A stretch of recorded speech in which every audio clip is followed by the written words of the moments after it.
आज की शिव पुराण कथा में महाराज सुग्रीव का अभिषेक करने का पूर्ण वृत्तांत बताने वाले हैं। तो दोस्तों कथा आरंभ करते हैं।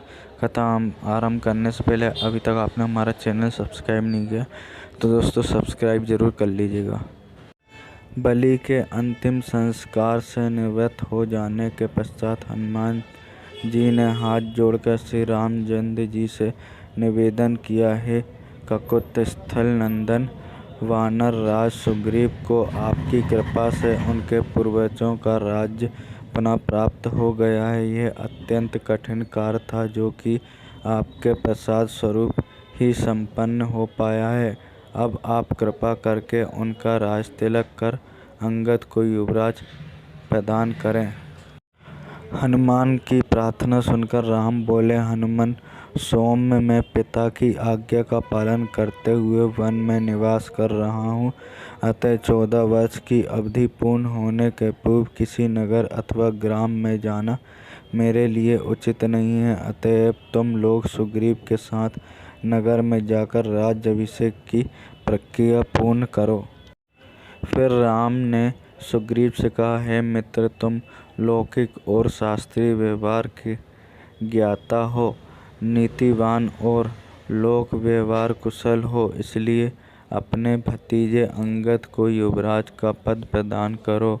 वह तुम्हारे ज्येष्ठ भ्राता का पुत्र ही नहीं पराक्रमी और वीर भी है। कुछ दिन तुम लोक राज्य में रहकर शासन व्यवस्था को सुव्यवस्थित करो और प्रजा की भलाई में मन लगाओ। श्रावण का महीना आ गया है और वर्ष की ऋतु का आरंभ हो चुका है। अतः 4 मास तक सीता जी की खोज संभव नहीं है। वर्षा की समाप्ति पर जानकी की खोज करना।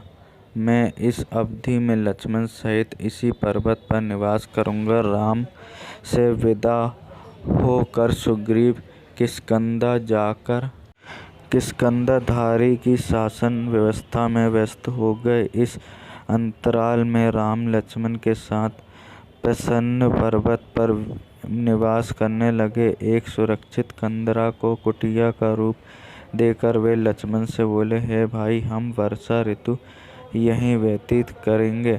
वृक्षादि से सुशोभित यह पर्वत अत्यंत रमणीय है। इस गुफा के निकट ही सरिया के प्रवाहित होने का कारण यह स्थान हमारे लिए और भी सुविधाजनक रहेगा। यहाँ से किष्किंधा का अधिक दूर नहीं है, किंतु इस शांतिप्रद वातावरण में भी जानकी का वियोग मुझे दुखी कर रहा है।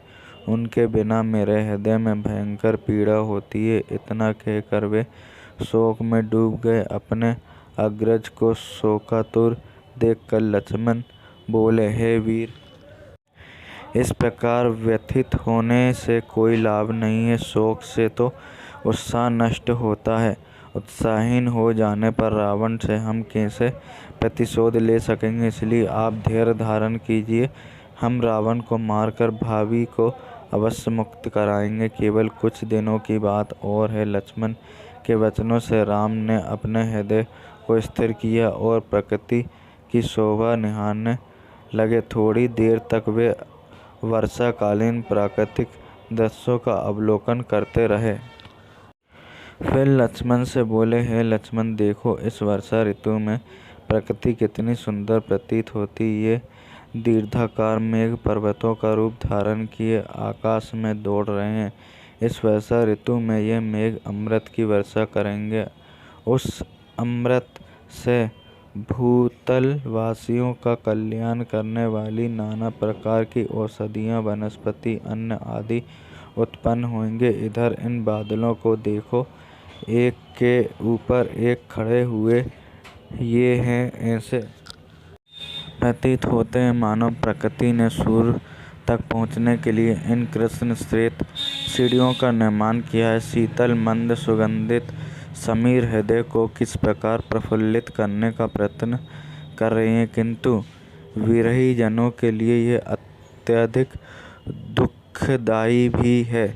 उधर पर्वत से जो जलधारा बह रही है उसे देखकर मुझे ऐसा आभास होता है कि सीता भी मेरे वियोग में इसी प्रकार अश्रुधारा बहा रही होगी। इन पर्वतों को देखो, इन्हें देखकर लगता है जैसे ब्रह्मचारी बैठे हों। ये काले काले बादल, इनकी मृगछालाएँ हो, नंदनाले इनके यज्ञोपवीत हो और बादलों की गंभीर गर्जना वेद मंत्रों का पाठ हो। कभी कभी ऐसा प्रतीत होता है कि ये बादल गरज नहीं रहे, अपितु बिजली के कड़ों से प्रताड़ित होकर पीड़ा से करकराते हुए आर्तनाद कर रहे हैं।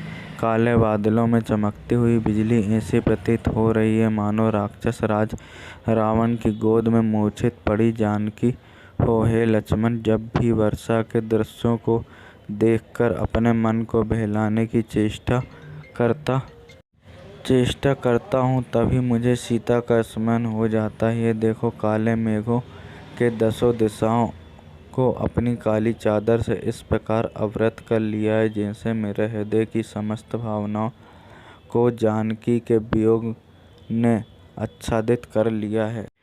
इस वर्षा ऋतु में राजा लोग अपने शत्रु पर आक्रमण नहीं करते, गृहस्थ लोग घर से परदेश नहीं जाते, घर उनके लिए अत्यंत प्रिय हो जाता है। राजहंस भीमान सरोवर की ओर चल पड़ते हैं। कबचे चकवे अपनी प्रिय चकवियों के साथ मिलने को आतुर हो जाते हैं और उसने मिल कर अपूर्व प्राप्त करते हैं।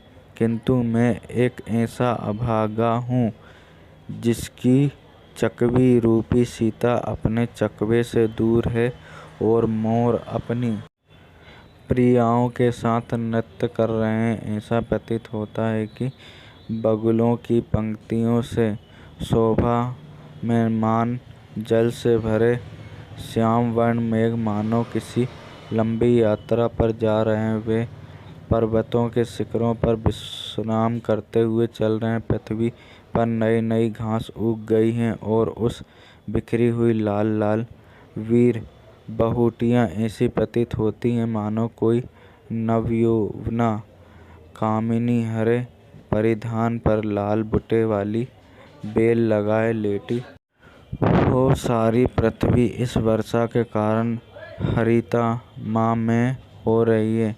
सरिताएं कलकल नाद करती हुई बह रही हैं। वानर वृक्षों पर अठखेलियाँ कर रहे हैं। इस सुखद वातावरण में केवल विरहीजन अपनी प्रियाओं के वियोग में तड़प रहे हैं। उन्हें इस वर्षा की सुखद फुहार में भी शांति नहीं मिलती। देखो, ये पक्षी कैसे प्रसन्न होकर वर्षा की मंद मंद फुहारों में स्नान कर रहे हैं। उधर वे पक्षी पत्तों में अटकी हुई वर्षा की बूंदों को चोट रहा।